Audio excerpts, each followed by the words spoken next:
Old black man with a sack claims bank ownership.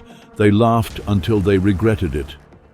The bank doors opened with a faint creak, and all eyes turned toward the figure that entered. It wasn't just any man. He was an older black man, his clothes worn and weathered from years of hardship. His shoes were frayed at the edges, soles worn thin from miles walked, and his coat was patched in places as though it had weathered storms both literal and metaphorical. Yet there was something undeniable about his presence, something that made the usual hum of the bank go still. The sound of typing stopped. Conversations dropped to a murmur. His slow, deliberate steps echoed across the polished floors as he made his way toward the center of the room. At first, people exchanged puzzled glances. Who was he? What was he doing here? And then he spoke. "This bank is mine." The words were soft but certain, as if he knew something the rest of them didn't. A quiet ripple ran through the crowd, followed by a wave of laughter. It was the kind of laughter that was easy to laugh, the kind that made you feel better about yourself by laughing at someone else. It started low and spread, first with a few chuckles, then with a rising crescendo, until the entire lobby was filled with mocking, disbelieving laughter. The elderly man stood still, not flinching, not reacting to the mocking eyes now fixed upon him. His gaze was calm, unblinking, his eyes as deep and dark as the night sky. He seemed to ignore the sneers and laughter that surrounded him, as though they were nothing more than the wind in his face. One of the bank tellers, a young man with a gleam of superiority in his eyes, leaned toward his colleague, a sneer spreading across his face. "Must be lost. This isn't a place for him," he whispered with a chuckle, looking at the man with disdain. "Probably wandered in by mistake." His friend nodded, rolling his eyes in agreement. The older man didn't move. His eyes stayed fixed, scanning the room with an intensity that felt strangely out of place in such a mundane setting. The security guard, a burly man with a scowl etched across his face, stepped forward. His boots thudded heavily on the marble floor, each step deliberate. His eyes narrowed as he assessed the old man in front of him. A flicker of impatience crossed his features, his hand instinctively resting near the sidearm holstered at his waist. The message was clear: "You're not welcome here." But the old man didn't waver. He didn't seem concerned by the glares or the laughter or even the growing tension in the air. He simply stood there, still, silent, as if waiting for something more. The people who mocked him, the ones who assumed he was nothing more than a stray figure who had lost his way, were about to realize how wrong they were. "I said, this bank is mine," he repeated, his voice steady, his tone unwavering. This time, his words carried a weight, a finality, that made even the most dismissive of the crowd stop mid-laugh. The mocking quickly faded, replaced by a thick, almost palpable silence. The security guard hesitated. The tellers paused, and the customers too stood still, sensing the change in the air. There was something about the man, about the way he stood so calmly, so sure of himself, that made it impossible for anyone to look away. In the far corner of the room, the bank manager, James Temp, a man known for his control and calm demeanor, stood at the counter. His sharp eyes, cold and calculating, flicked over to the old man. A slight frown crossed his face. This was an inconvenience, a disruption, and James didn't handle disruptions well. As he straightened up from his desk, preparing to address the situation, the old man's steady gaze met his. It was as if the world had stopped spinning for just a moment. The absurdity of it all, the rags, the old worn-out bag hanging from his shoulder, the defiance in his eyes felt like a challenge, a direct confrontation with something James couldn't quite grasp. The old man didn't move, didn't fidget. He was the calm at the center of a storm, and all James could do was watch.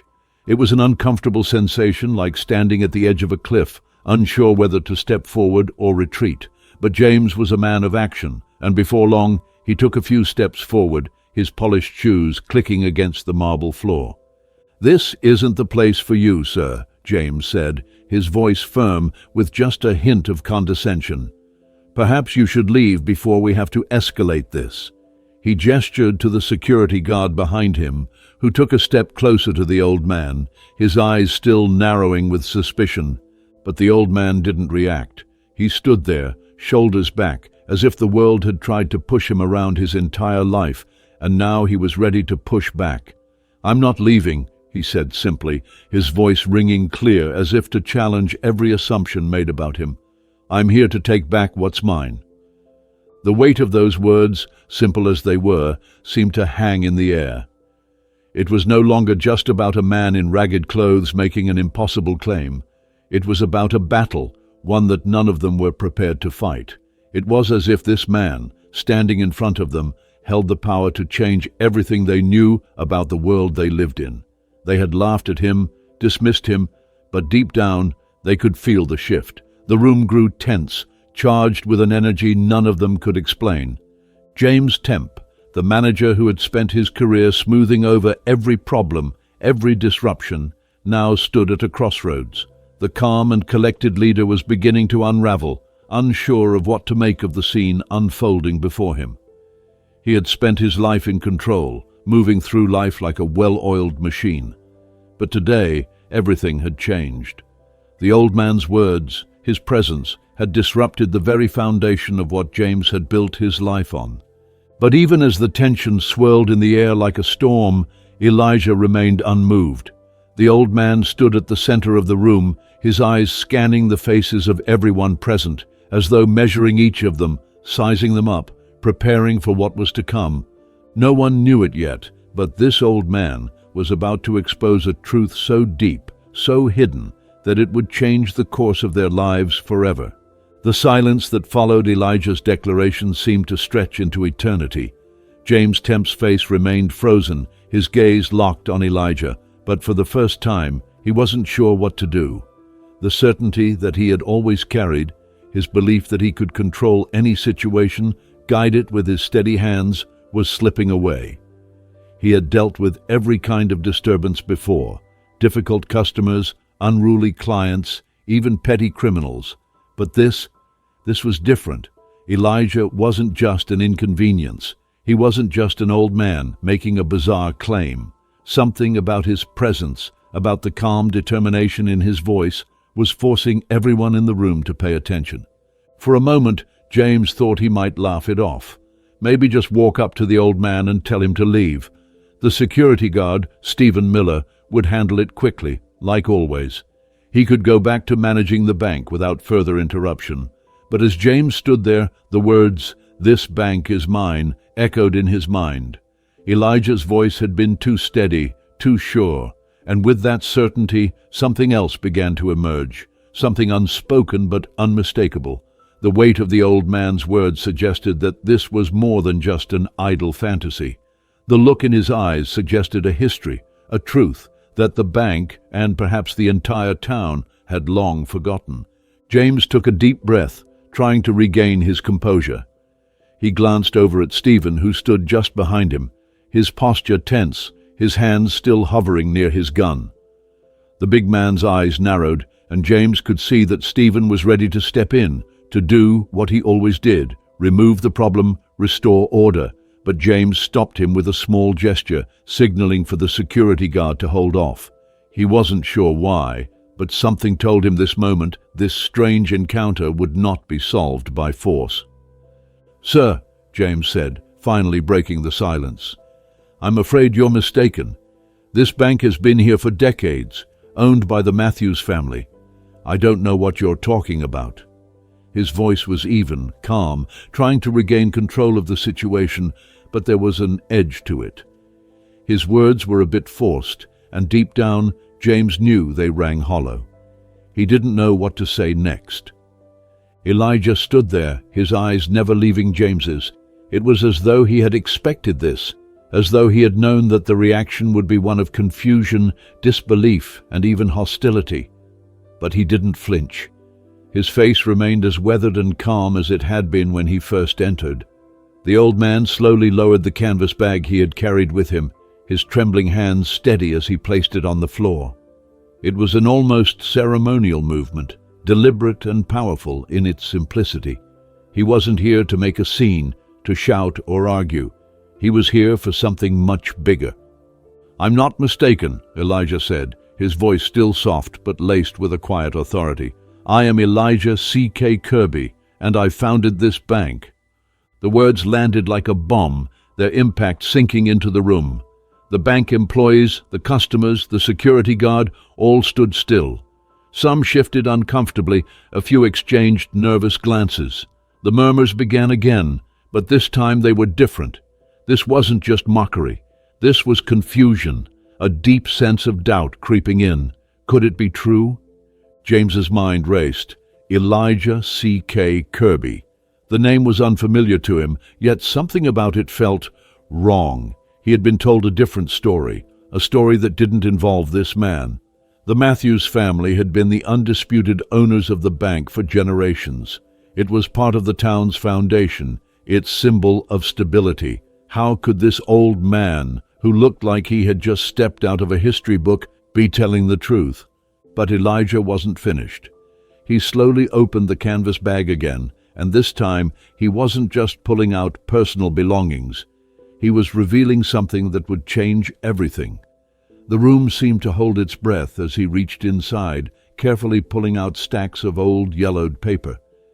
"This," Elijah continued, holding the stack up for everyone to see, "is the original ledger of Chase Bank from 1948, the year I founded it." The room seemed to grow colder. There was no denying the weight of what he had just said. The bank, the institution that had been here for decades, had been built by his hands. But somehow it had been erased, lost to history, taken from him. The papers he held, old and brittle, as though they had been locked away in a vault for decades, told a different story than the one James had been taught. The bank manager, still trying to hold on to control, took a small step forward. "I'm sorry, but these documents, these are old. They could be fakes. The Matthews family has owned this bank for over 50 years. You can't just come in here and—" Elijah cut him off, his voice steady. "I'm not here to cause trouble. I'm here to show you the truth." He placed the ledger on the counter, the old papers crinkling slightly as they touched the surface. "What you've been told, what you've believed about this bank isn't true. The Matthews family didn't build it. I did, and they took it from me." James looked down at the papers, his eyes scanning the faded ink.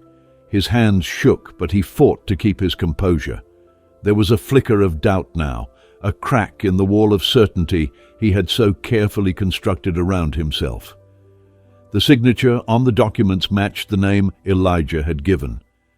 And there, clearly visible, were the dates. 1948, the year the bank was founded, the year that should have marked the beginning of something monumental. But the man's name, the name that had never appeared in any official history, had been erased. James couldn't ignore it. He couldn't explain it away. The tension in the room grew thicker, and it wasn't just from the staff anymore. Customers shifted uncomfortably in their seats, eyes flicking from the documents to the old man, then back to the bank manager, unsure of what to believe. Some began to look at the situation with growing unease. The old man wasn't just a nuisance. He was a reminder of something bigger, something that had been buried. Elijah's eyes never left James's. "These," he said softly, "are the records of a history that was stolen from me. A history that was hidden. But it's time to take it back. It's time for the truth to come out." James felt a knot form in his stomach. His hands, still gripping the counter, were cold. This wasn't just about a man making a false claim. This was about the very foundation of the bank, the institution he had worked for, the legacy that he had sworn to protect. It was all built on a lie. Suddenly, the laughter from earlier felt distant, almost absurd. The mocking whispers, the dismissive glances, all of it felt meaningless in the face of what was unfolding. Elijah had made his stand, and now there was no going back.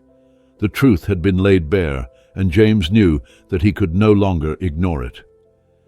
"This can't be happening," he whispered to himself, the words barely audible. But they were true. This was happening, and there was nothing he could do to stop it. The sound of footsteps grew louder as James reached for the papers in front of him. He looked at them, trying to make sense of it all. But the more he looked, the more it became clear. Elijah's claim wasn't just a fantasy, it was a reality, one that had been buried beneath decades of greed and deceit. And in that moment, James knew he had to make a choice. The security guard, Stephen Miller, stood behind him, still uncertain. His gaze flicked to James, waiting for a signal. But James wasn't sure anymore. The old man had done something no one expected. He had pulled the rug out from under everything they had believed. The Matthews family, the legacy of Chase Bank, it all seemed like a lie now. Elijah didn't need to say anything more. His presence, his steady gaze, the undeniable evidence he had just revealed, everything about him commanded attention. It was as though the weight of the truth was too much to bear, and yet it was undeniable. The bank that James had worked so hard to protect had been built on the stolen dreams of one man who had been robbed not just of his wealth, but of his place in history. And now, standing before them, Elijah wasn't just an old man making a claim. He was the embodiment of everything they had been taught to ignore. The truth had finally caught up with them, and there was no way to hide it anymore. The tension in the room was thick, almost tangible.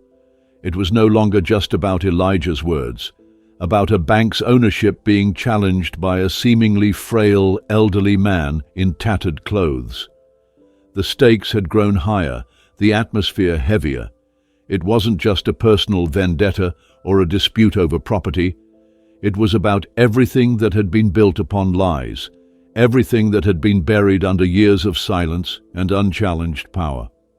James Temp, who had prided himself on his ability to control situations, now found himself caught in a dilemma that no amount of training or experience could prepare him for. He had always been able to resolve conflicts swiftly, to put them to rest before they escalated into anything more than minor disruptions. But this wasn't minor. This wasn't just some disgruntled customer or a simple misunderstanding. This was a revelation. Elijah's calm demeanor only served to heighten the tension. He didn't raise his voice, didn't shout or beg for anyone to believe him. He stood still, unwavering, his deep black eyes steady on James, and slowly the room shifted. James glanced around, his mind racing, trying to make sense of the documents before him. They were old, their edges yellowed, their pages fragile. But there, clearly written, were the names of people he'd never heard of. And then there was Elijah's signature, unmistakable. Everything about these documents screamed truth, even if James didn't want to believe it. Stephen Miller, the security guard, stood to the side, his face set in a mask of distrust. He had always been a man of order, a man who believed in the rules, in maintaining control. He had seen countless disruptions, but nothing like this. This wasn't a petty thief trying to pull a fast one. This was a man, with evidence in hand, claiming the very foundation of the bank was built on a lie. It made no sense. Stephen shifted uneasily, his hand still hovering near his gun, but this time it wasn't the usual confidence that he relied on. This time the fear was creeping in. "How could you have these records?" Stephen asked, his voice laced with disbelief, a tinge of anger rising in him. They're too old, too damaged. This could be a scam." Elijah remained unfazed, his gaze never leaving Stephen's. "You think this is a scam?" he asked softly, but there was something in his voice that made Stephen pause. "This isn't a scam. This is the truth you've been living in ignorance of, the truth that your precious Matthews family doesn't want you to know. This bank belongs to me." The words hit harder than any physical blow could have. The room fell silent again, the weight of Elijah's declaration settling over everyone. James tried to regain his composure, but it was difficult. He could feel the walls he had so carefully built around his understanding of the world beginning to crack. What Elijah had just said wasn't just about ownership. It was about everything James had been taught to believe about success, about the system, about how things were supposed to be. The Matthews family was supposed to be the legitimate owner of this bank. It had always been that way. But now Elijah was suggesting that their entire history, Everything they told him about the past was a lie. He had been taught that there were winners and losers in the world, that some people were meant to succeed and others were meant to fall by the wayside. The Matthews family, wealthy and powerful, had always been a symbol of success, but now, standing before him, was the living proof that success could be stolen, that the system wasn't as fair as it had always seemed. James took a step back, his mind swirling with questions, but the most pressing one was the hardest to answer. What if Elijah was right? What if everything he had been taught, everything he had believed, was wrong? He reached for his phone, but his fingers hesitated over the keys. Should he call the police? Should he try to have the old man removed? Number that wouldn't solve anything. The truth was staring him in the face, and no amount of security or authority would make it go away. Elijah's voice broke through the thick silence again. "I know you're confused," he said, his tone gentle but firm. "I know you're unsure. You've lived your life believing a lie. But it's time to face the truth. You can try to ignore it. You can dismiss it.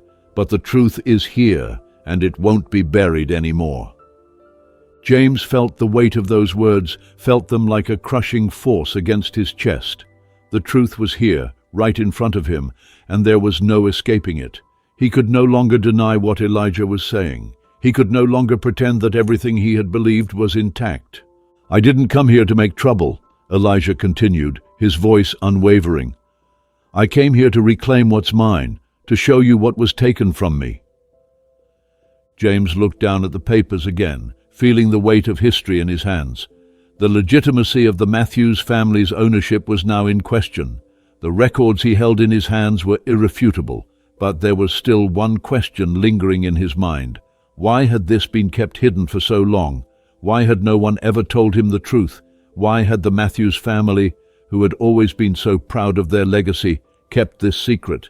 Elijah's story was just beginning to unfold, and with each word he spoke, the pieces started to fit together.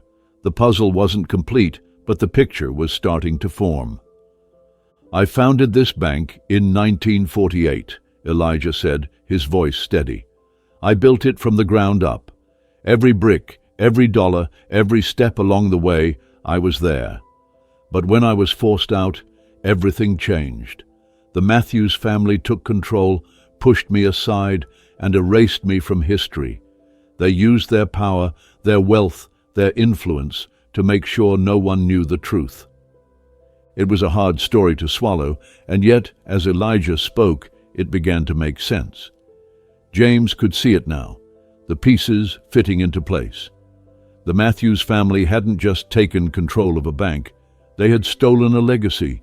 They had erased a man's life, a man who had built something from nothing, only to have it ripped away because of the color of his skin. And in that moment, James understood.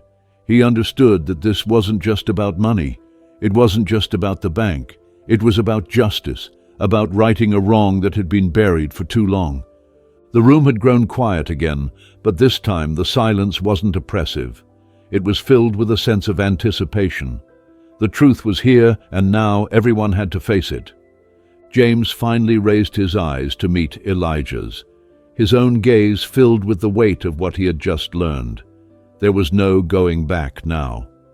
"I'm not here to destroy the bank," Elijah said, his voice still steady, still calm. "I'm here to make it right, to reclaim what was stolen from me, and I'm not leaving until I do." The finality in his words hung in the air like a challenge. The power in the room had shifted. James knew it, Stephen knew it, the bank employees knew it, and the customers, though still skeptical, were beginning to understand. Elijah wasn't just an old man fighting for something he had lost. He was fighting for something much larger. He was fighting for justice, for what was right. And in that moment, the room seemed to hold its breath, waiting for the next move. But no one could make a move just yet, not until the truth had been fully revealed. The moment Elijah finished speaking, the tension in the room was palpable. Every eye in the bank was fixed on him. Every breath seemed to be held, waiting. The quiet wasn't peaceful, it was suffocating. A storm had been brewing ever since he entered, and now it was impossible to ignore the magnitude of the situation. Elijah was no longer just a man in tattered clothes making an unbelievable claim. He was a symbol of everything that had been buried, erased, and silenced for decades. His presence demanded attention, demanded answers, and everyone in the room knew that they could not turn away. James Temp stood frozen. He had spent years building his career around the idea of control, of managing everything with precision, of smoothing out the rough edges, of ensuring that nothing ever truly threatened the calm facade of the bank. But now, everything was unraveling. The records Elijah had shown him, the ledger from 1948, the documents bearing Elijah's name, these were real. He had seen enough to know they were genuine, enough to know that everything he had believed, everything he had trusted about this bank, was now in question. The Matthews family, the name that had loomed over the bank for generations, had built their empire on a lie. And it wasn't just the Matthews family that had benefited from this deception, it was the entire system, the entire structure that had supported their power and wealth. James could feel the ground shifting beneath him. The pillars of his reality were shaking, and there was nothing he could do to stop it. The room was silent, but that silence was more than just an absence of sound. It was a heavy, oppressive quiet that weighed on everyone. The bank employees, the tellers, the customers, they all understood that the story they had been told, the history they had accepted, was not the truth. Some of them were too afraid to speak, too unsure of what to say, but others, like Stephen, the security guard, were starting to feel something else. For the first time, they saw the cracks in the foundation, the underlying injustice that had been so well hidden. Stephen stood there, his posture stiff, his gaze shifting between James and Elijah, torn between his loyalty to the bank and the undeniable evidence before him. "I don't know what to do with this," James finally whispered, his voice hoarse, as if the weight of the truth had physically drained him. "If this is true, it changes everything. It changes the very foundation of this bank." Elijah didn't respond immediately. He didn't need to. His calm presence, his unwavering resolve spoke volumes. James, still staring at the documents in his hands, felt a deep sense of conflict. Everything he had worked for, his career, his life at this bank, was now in jeopardy. But there was no going back. The truth had been revealed, and there was no place left for denial. "That's right," Elijah said, his voice cutting through the tension. "This bank was built on my sweat, my effort, my vision, and I was cast out, my name erased, but I'm here to take it back, to reclaim what was taken from me." His words were not just a plea for justice, they were a declaration of war. Elijah was not going to quietly walk away.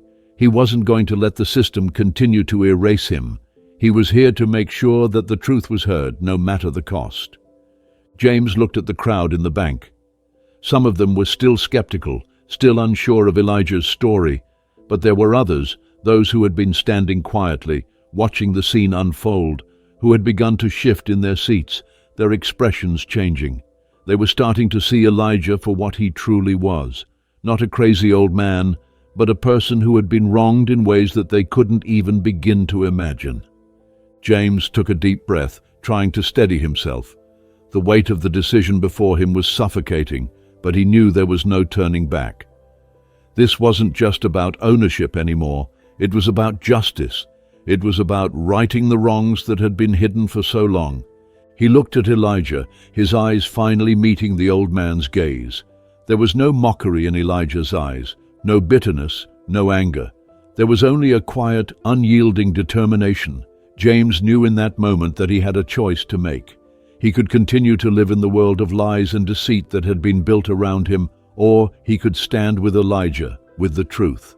"I will do everything I can to help you," James finally said, his voice steady, despite the storm raging inside him. "We will bring this to the board. We will expose the truth." Elijah gave a slight nod, his eyes never leaving James's. It was as though he had known this moment would come, that he had been waiting for it his entire life. He wasn't surprised by James's decision, but it was a moment of deep significance nonetheless. James Temp had made his choice, and in doing so had crossed a line from which there was no return. He was no longer just a manager at a bank. He was now a participant in something much larger, something that would echo through the history of the institution he had served for so long. But as they turned to face the board, to prepare for the battle that would come next, the reality of what they were about to do began to sink in. The Matthews family was not going to go down without a fight.